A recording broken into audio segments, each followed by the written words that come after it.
Hi everyone, Aaron here for Zollotech, and I wanted to help you decide if you want to upgrade to an iPhone 12 Pro Max or maybe upgrade from a 12 Pro Max to a 15 Pro Max. I'll compare the things that matter most, such as the design, the weight, displays, the dynamic island versus the notch, as well as the cameras and battery life. Now first, of course, you already saw the colors. We have Pacific Blue and blue titanium, but we also have that new natural titanium color this year.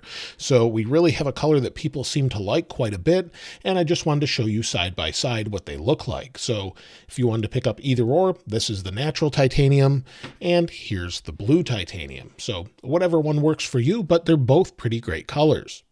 Now, as far as the overall design, of course, we have very big differences here. With the introduction of the iPhone 12 series, we got the squared off edges with stainless steel, and it's a pretty nice thin design overall. Of course, we still had Lightning up until this year. We'll talk about that in a moment, but in general, it's just a really nice design. It introduced the squared off design, and it seems to be pretty durable overall. With this year's model, we get titanium instead of stainless steel, with more of a matte finish around the outside edge, as well as a matte glass on the back, and a little bit lighter frame overall. So we have similar glass on the back and front, but when you pick up both, they seem about the same, but there is a slight difference. The weight of the 12 Pro Max comes in at 8.03 ounces or 228 grams, where the 15 Pro Max is 7.81 ounces or 221 grams. So not a huge difference, but you definitely can feel it when you pick it up. Also, you can notice right away the rounded off corners on the 15 Pro Max. It makes it a little more comfortable to hold, and it's just a little bit different overall. Of course, we have a giant camera bump compared to the 12 Pro Max, so that's a little bit different. And in general, everything else is very similar with the exception of a couple of the buttons. So you'll see the buttons here. We've got the millimeter wave antenna on the side. Nothing really unusual here, but if we go over to the other side, we have an all-new assignable action button. I wouldn't say it's a reason to actually pick this up, but if you hold it down, you can turn on things like a flashlight or whatever you actually select. But other than that, pretty much it's a nice little addition. Instead of having just a silent switch, we have some functionality here. Of course, we gain in the overall design, we actually gain USB-C, which is really nice, makes for very high-speed transfers, makes it easier and standardized to charge with different things. So it's a nice addition and something that's welcome, although we don't have any additional charging speed with that. Now we have ceramic shield on the front of the displays and then glass on the back, and the durability is a little bit questionable this year on the 15 Pro Max. I thought I'd bring it up as I've used both of these phones, and I used the 12 Pro Max for an entire year. After that, without using it with a screen protector, I have one small scratch there, and then one that's at the top. Nothing huge after using it without a screen protector for a year. The 15 Pro Max has been out just over a little bit over a month or so, and it already actually has a bunch of scratches on it that you can probably see here. There's one at the top. I'm not sure where they came from, so it's something worth noting. I also accidentally dropped this phone on my floor and chipped the edge of it on a piece of tile. So it didn't crack or anything, but there's a little chip out of it, and you probably wouldn't see that in the natural titanium, but it's just something worth noting as it's questionable as to how this will actually hold up over time. There's also some here in the upper right. I think it'll be fine as far as the durability of titanium overall, but the display seems to be maybe more durable against breaks, but maybe a little bit less scratch resistant. That's just my experience so far. Both displays look great. They're both 6.7 inches, but the 15 Pro Max has a slightly narrower bezel, and also it has slightly different resolutions, but you won't notice that as the pixel density is 458 compared to 460. So you really won't notice a difference between either one of them there. However, one area you will notice a difference is if you're outside or watching HDR content. The 12 Pro Max goes up to 1200 nits of brightness when you're watching maybe HDR or you're outside in bright sunlight. The 15 Pro Max is 1600 nits in HDR and 2000 nits in sunlight. So when you're outside, you can see it more easily. Also, one thing that's worth noting is the 12 Pro Max, when it goes to really bright brightnesses, 1200 nits or really bright, it actually would bring down the brightness after it gets a little bit warm to sort of cool down the phone. That's something we saw early on. They fixed it with the 13 Pro Max mostly. The 15 Pro Max doesn't seem to do that as much.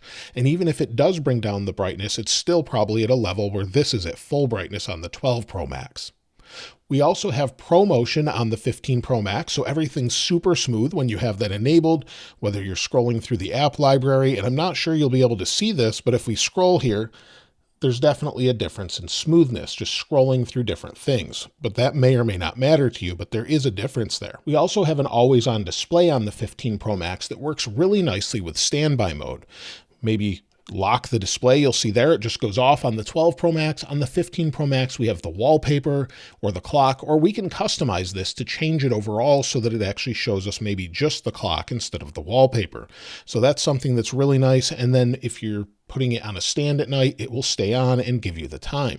However, you can use standby with the 12 Pro Max, it just won't stay on all the time. Also, one thing that's worth noting is if you're watching content online, whether that be YouTube or maybe just a video on your phone, if the footage is wider than 16:9, it may cut into the dynamic island a little bit.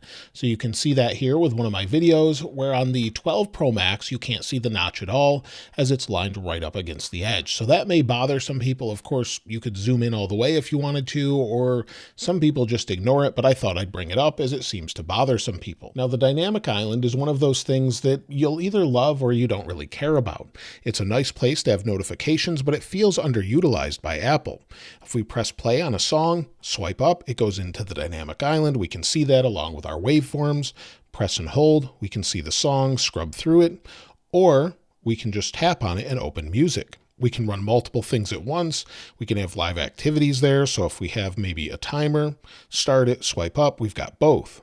Swipe back and forth, we can see both of them, remove them, whatever we'd like, and we have access to either one of those. So it's a nice way to see sort of notifications, but you do have to use two hands typically to use it, as it's not easily accessible at the bottom. But it's really nice and very Apple-like. I think it's a great addition, but it's not a reason to run out and buy the phone. When it comes to PWM, or pulse width modulation, the way the displays actually control brightness, they're both flashing the display faster or slower to do that, and the 15 Pro Max is at a faster rate where it shouldn't bother most people's eyes. There shouldn't really be feelings of nausea or maybe eye strain or anything else, and you can see that in 240 frames per second here. So the 12 Pro Max appears to have it a little bit more severely. However, neither of them really bothered my eyes, but when it came to the 14 and 15 Pro Max, they were much easier on the eyes overall. Now, when it comes to battery life, both of them were pretty good at the time. The 15 Pro Max is the best so far. The 15 Pro Max has a 4,422 milliamp hour battery, where the 12 Pro Max has a 3,687 milliamp hour battery. Apple says the 15 Pro Max is good for about 29 hours of video playback, where the 12 Pro Max is good for 20 hours. With regular use, the 12 Pro Max gets about 8 hours today, depending on who's using it, where the 15 Pro Max can get around 10 or maybe even more. Depending on who's using it, both should get you through the day, but the 15 Pro Max could get you a day and a half. Some people I'm actually seeing get 2 days depending on how they use them. As far as the way the batteries hold up over time, well, so far we don't really know with the 15 Pro Max, but if we go back and take a look at battery health here, you'll see it's at 93% after using it for a full year, full time. The 15 Pro Max being so new, we don't really know, but we're at 100%, so it will take some time to know that as far as the overall cycles and using it. But with usability, both of them get me through a day.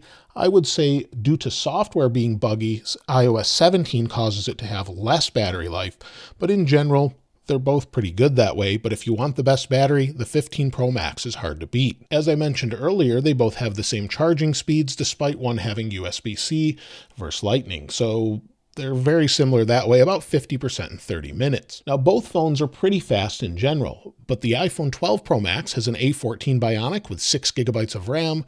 The iPhone 15 Pro Max has the new A17 Pro chipset with 8 gigabytes of RAM. There's definitely a difference when it comes to specific things, whether that's doing tasks with the camera or just camera processing in general or opening apps and games. It really makes a difference when it's opening maybe AAA games, where we have some pretty great games such as Resident Evil and other things coming to the iPhone that you just can't do on a 12 Pro Max. So there's a difference there. Speed tests as far as opening apps, going into things such as music. So if we just go quickly in and out of a few things, it's not really a good measurement of it, but it shows you an idea. But if we go into music, go back out, maybe go into the camera, open those up quickly. They both open quickly as you would expect. Maybe go into weather, give it a second to load. You're going to see very similar results with both of them. Regular tasks don't really make a difference here. Where it makes a difference is with photo processing, video recording, as well as maybe video processing. So I thought we'd do a quick speed test with iMovie and see how quickly we can export a 4K video. Now I have the same video on both devices, and if we scroll all the way to the end here, you'll see they're both 3 minutes and 46 seconds. And they're both something I recorded a long time ago. In fact, this was for iOS 12.3 on an iPhone XR. So I thought we'd just do a quick speed comparison, see how quickly we can export these 4K videos. They should be pretty similar, but let's bring in a stopwatch here. Now let's see if we can tap on Save Video at the same time and see how long they actually take to export. So let's see what we've got here. We'll tap Save, Start, and let's see what it takes. So we'll give it a few minutes to export and see how long it takes for both of them.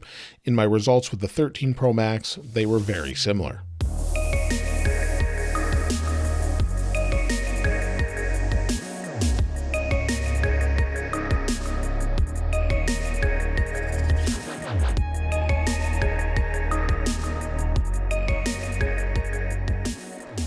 And you'll see they both finished, and the 12 Pro Max actually was a little bit faster.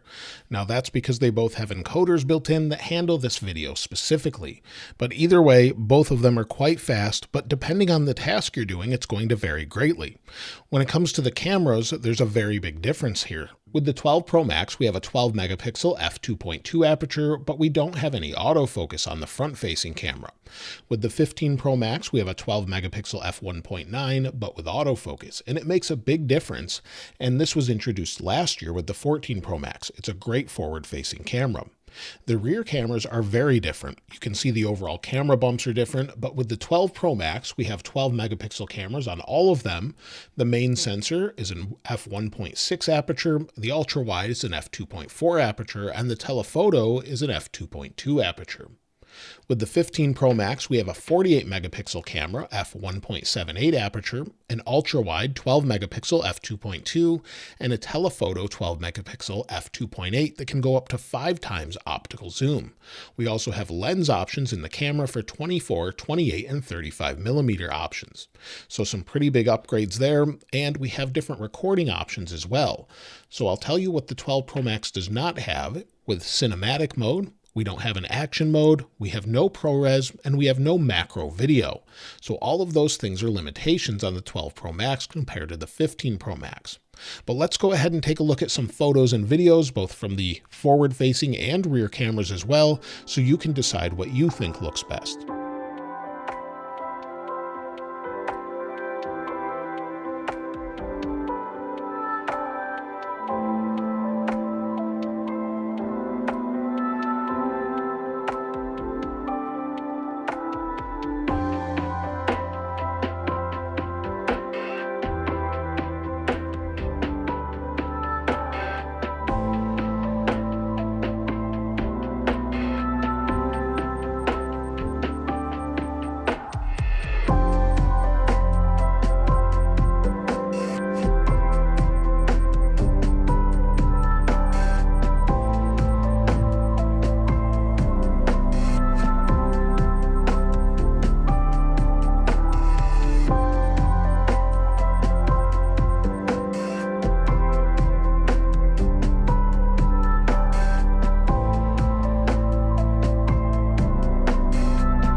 This is the forward-facing camera of the iPhone 15 Pro Max and the iPhone 12 Pro Max.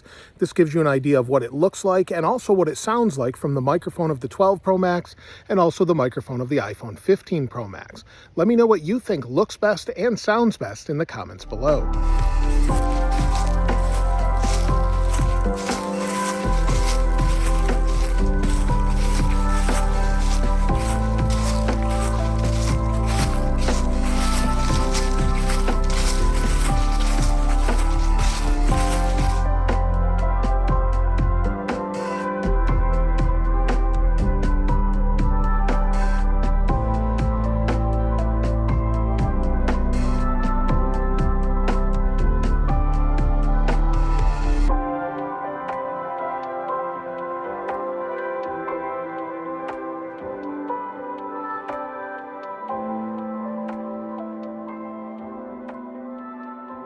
Now, the 15 Pro Max also does have a couple extra things that the 12 Pro Max doesn't have, and that's car crash detection mode and emergency SOS with roadside assistance via satellite.